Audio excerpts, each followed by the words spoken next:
विधानसभा से नवनिर्वाचित विधायक देवेंद्र सिंह राणा लोगों का आभार प्रकट किया। उन्होंने कहा कि वह नगरोटा की जनता का आभार प्रकट करते हैं, जिन्होंने उन्हें रिकॉर्ड अंतर से जीत दिलाई।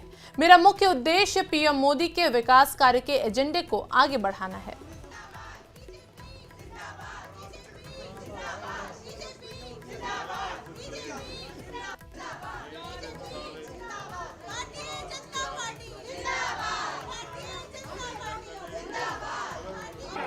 मैं सबसे पहले अपने राष्ट्रीय नेतृत्व माननीय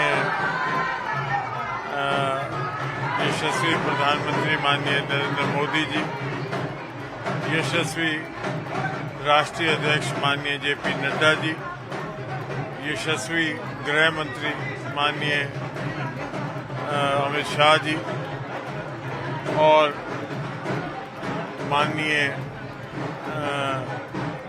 नेतृत्व जो राज्य का है, उनका धन्यवाद करता हूं कि उन्होंने मेरे पे आशीर्वाद रखा। उसके बाद मैं नगरोटा के लोगों का बहुत ऋणी हूं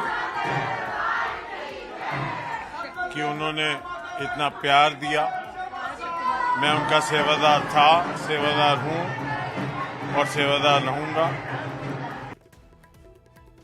न्यूज़ 18 से एक्सक्लूसिव